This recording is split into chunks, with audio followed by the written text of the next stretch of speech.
अधूरे मंदिर की ये है दिलचस्प कहानी।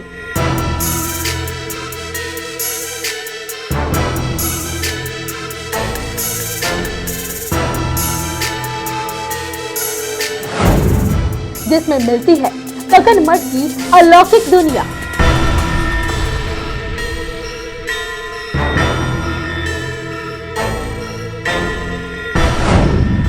यहाँ जटाधारी से है भूतों का नाता।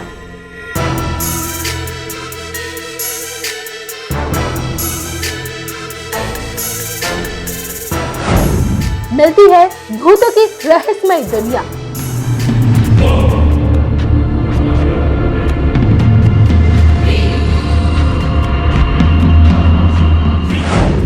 हर रोज यहाँ बैठती है भूतों की मंडली।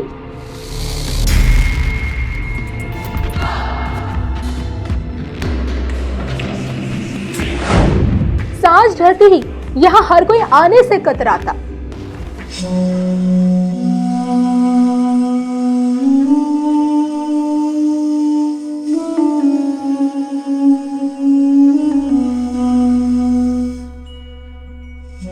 हर शिव भक्त के मन से बस यही आवाज आती है, मैं तो शिव का हूँ और शिव मेरे हैं। शिव जितने रहस्यमय हैं, उनकी दुनिया उतनी ही विचित्र है।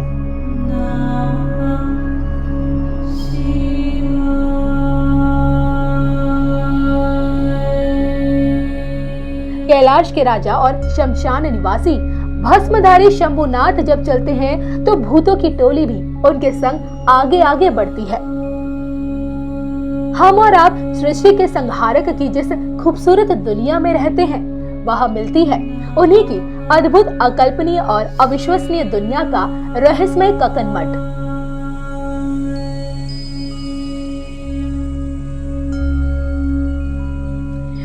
भारत के कण कण में बसने वाले शिव और उनकी दुनिया, रहस्यमय दुनिया भी यहीं बसती है, जिसे जान पाना असंभव तो है, लेकिन इस जिज्ञासु मन का क्या करें जो शिव की भक्ति और उसकी रहस्यमय दुनिया की ओर खींचा चलाता है।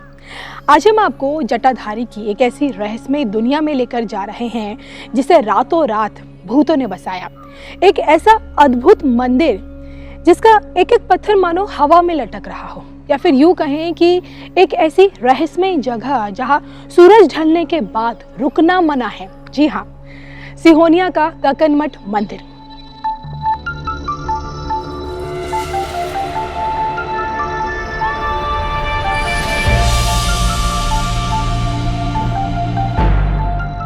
राजधानी दिल्ली से 353 किलोमीटर का एक खूबसूरत सफर तय कर जैसे ही हम मुरैना होते हुए सिहोनिया पहुंचे, महज 2 किलोमीटर की दूरी पर हमारे सामने था विशालकाय ककन मठ मंदिर। जैसे हमारे कदम मंदिर की ओर बढ़े, पीछे से आई एक आवाज ने हमारे कदमों पर ब्रेक लगा दिया। इस किसान की मर्जी के बिना उनकी बातों को हमें कैमरे में रिकॉर्ड करनी पड़ी। ऐसा हमें इसलिए करना पड़ा क्योंकि जिस अंदाज में इन्होंने हमारा रास्ता रोककर हमें कुछ बताने की ख्वाहिश जताई, उसे देख हम अपने कैमरे को बंद नहीं कर पाए और इन्होंने ककन मठ के रहस्य से जुड़ी जितनी भी बातें बताई, वो हमारे कैमरे में रिकॉर्ड हो गई।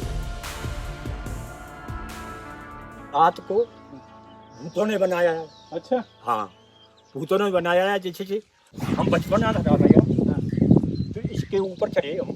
हाँ। तो वो दूसरी मंजिल है ना, वहाँ वो बनी हुई है। तो हमारे साथ वाले लड़के थे, तो गाय भैंस चरा रहे थे यही। तो क्या हुआ कि एक बार हम गए तो वहाँ चूल्हा बना हुआ है। अच्छा, चूल्हा बना हुआ था, तो चूल्हे को मैंने पत्थर वहाँ से नीचे को फेंक दिए।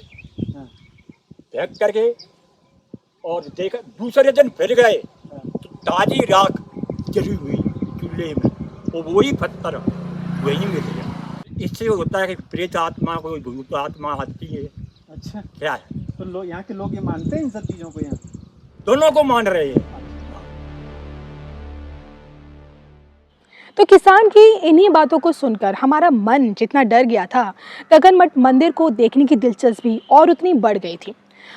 अब हमारे सामने ककन मठ की मिस्ट्री और हिस्ट्री दोनों थी, और देखिए सवाल मन में बहुत थे, जैसे कि क्या रोज़ाना इस मंदिर में भूत आते हैं, और सबसे बड़ी बात कि इस मंदिर की बनावट इतनी रहस्यमय क्यों है, और मंदिर से जुड़ी जितनी भी कहानियाँ और किस्से हैं क्या उनमें कोई सच्चाई है। और देखिए, हमारे इन तमाम सवालों के जवाब हमें गगनमठ मंदिर जाकर ही मिले।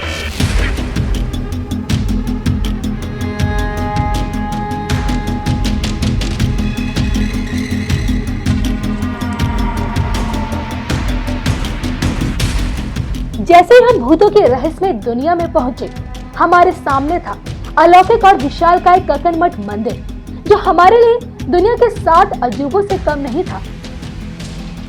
सिहोनिया की इस धरा पर इतना खूबसूरत मंदिर, जिसकी बनावट को देख ऐसा प्रतीत हुआ कि मानो एक एक पत्थर हवा में लटक रहा है, मानो एक फूंक में ही ताश के पत्तों की तरह ढह जाएगा, लेकिन असल में मजबूत इतना कि मजाल है कि कुदरत का कहर इसे छू सके। 11वीं शताब्दी से कछवाहा राजवंश द्वारा निर्मित हवा में लटकते ये पत्थर आज भी पहाड़ की तरह अडिग हैं। शिव के इस अलौकिक मंदिर को हमने जितना करीब से देखा, नक्काशीदार स्तंभ और बिना चुना मिट्टी रेत के एक के ऊपर एक पत्थर से बने गगनमठ को पाया। इतने बड़े बड़े पत्थर आखिर इतनी ऊंचाई तक एक साथ फंसे तो फंसे कैसे, ये हमारी समझ से परे था। इसको लेकर जब हमारी बात भारतीय पुरातत्व विभाग के अधिकारी डॉक्टर अशोक शर्मा से हुई, तो उन्होंने न सिर्फ गगनमठ के इतिहास पर प्रकाश डाला, बल्कि मंदिर से जुड़ी किंवदंतियों में कितनी सच्चाई है ये भी बताया। ककनावती चूंकि शिव उपासक थी, इसलिए शिव जी की पूजा करती थी वो, इसलिए शिव मंदिर का निर्माण कराया। तो ककनावती का ये कहना था, मतलब ये था कि आज भी महिलाएं, कई लोग शिव की जब तक पूजा नहीं कर लेती हैं तब तक अन्न जल ग्रहण नहीं करती हैं। इसी तरह से ककनावती भी अन्न जल ग्रहण नहीं करती थी। तो कीर्तराज राजा, जो कच्छप घाट के राजवंश के राजा थे, उन्होंने अपनी रानी ककनावती के लिए इस मंदिर का निर्माण कराया। आगे चल के उसी मंदिर को ककनावती से ककनमठ मंदिर कहलाया वो, और आज वो ककनमठ मंदिर के नाम से विख्यात है।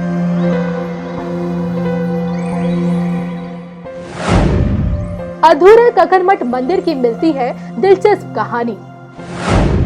सिहोनिया में क्यों नहीं मिलते हैं लाल भूरे पत्थर जिनसे बना है अधूरा गगनमठ। गगनमठ से जुड़ी रहस्यमय कहानियों में है कितनी सच्चाई। आखिर शाम होते ही क्यों कोई गगनमठ जाने से कतराए। 2 किंवदंतियां वहां पर इस तरह की हैं कि एक रात में भूतों ने इसको बनाया, और सवेरे के प्रहर पे वो चलाने वाली चक्की जो आटा पीसते थे पुराने टाइम में, वो चला दी तो भूत भाग गए वहाँ से। एक तो किंवदंती ये है इसकी, और दूसरी किंवदंती ये है कि जिस दिन 9 काने नाई जाति के दूल्हों की बारात निकलेगी, उस दिन ये भरभरा के गिर जाएंगे। ये बिल्कुल गलत है, बिल्कुल असंभव है कि जंगल में 9 काने, मतलब एक आंख वाले वो दूल्हे, वो भी नाई जाति के, क्यों निकलेंगे इकट्ठे, इतने कहाँ से आएंगे इतने दूल्हे। तो ये सारी किंवदंतियां हैं, और वहाँ के लोगों ने एक अप्रत्याशित जो है घटनाओं के साथ जोड़ के उसको और बना दिया।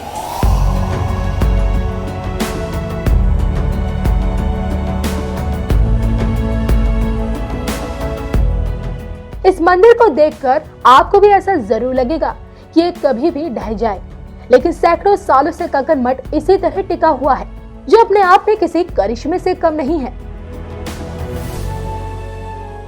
मंदिर की बाहरी और भीतरी वास्तुकला में अगर खजुराहो और गुर्जर प्रतिहार शैली की झलक नजर आती है, तो गर्भगृह में स्थापित शिवलिंग की अंतहीन गहराई, जिसकी शक्ति आज भी बाबा के भक्तों को यहाँ लेकर आ रही है।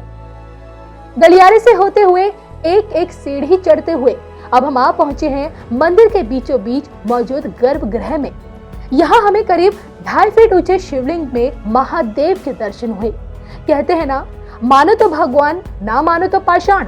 1000 साल पुराने इस शिवलिंग के दर्शनों के लिए, इसकी पूजा करने के लिए सावन का महीना हो या फिर महाशिवरात्रि, गगनमठ में बाबा के भक्तों का सैलाब उमड़ता है।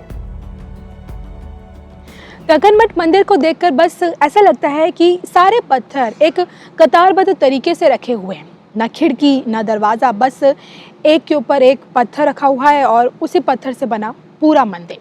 लेकिन जब कक्करमठ मंदिर से हटकर जब ध्यान आपका बाकी चीज़ों पर जाता है तो ये मंदिर अधूरा लगता है, क्योंकि मंदिर की वास्तुकला में विद्यमान कई ऐसी मूर्तियाँ थी जो हमें खंडित मिली, और इसके साथ साथ जगह जगह पर टूटे हुए पत्थर भी दिखे हमें। और सबसे बड़ी बात कि जिन पत्थरों से पूरा कक्करमठ मंदिर बना, उन पत्थरों का भी हमने वहाँ ढेर पाया। तो अब इसके पीछे भूतों की मिस्ट्री है या फिर इसके पीछे कहें कि मुगलों का आतंक है, तो हमारे सामने अब कक्करमठ मंदिर की हिस्ट्री और मिस्ट्री दोनों खड़ी थी।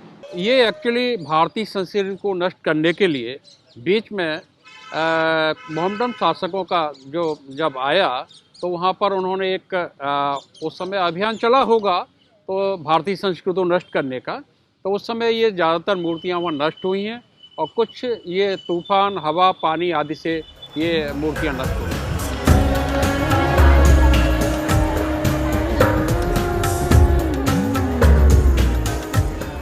इस अधूरे कक्करमठ के रहस्यमय कहानी के पीछे आज कई तर्क दिए जाते हैं। स्थानीय लोग जहां मंदिर से जुड़ी भूतों की थ्योरी पर भरोसा करते हैं, यानी भूतों की टोली इंसानी गतिविधियों के चलते मंदिर निर्माण का कार्य बीच में ही छोड़कर गायब हो गई, तो वहीं इतिहासकार मुगल दौर का वो समय याद दिलाते हैं जब देश के ज्यादातर मंदिरों को चोट पहुंचाई गई। मुस्लिम शासकों ने इस मंदिर को भी तोड़वाने की कोशिश की होगी, लेकिन पूरा तोड़ नहीं पाए। तो इस रहस्यमय कक्करमठ का सच कोई नहीं जानता। जो मालूम है वो ये कि कक्करमठ मंदिर का कोई पुजारी नहीं है। सूरज ढलते ही यहाँ रुकने की हिम्मत कोई नहीं करता। इन लटकते पत्थरों पर टिके कक्करमठ के आगे वैज्ञानिकों की बोलती भी बंद है। 120 फीट ऊंचे इस मंदिर का ऊपरी हिस्सा और गर्भगृह सैकड़ों साल बाद भी सुरक्षित है, और आज की तारीख में कक्करमठ मंदिर की देखरेख की जिम्मेदारी भारतीय पुरातत्व विभाग के कंधों पर है।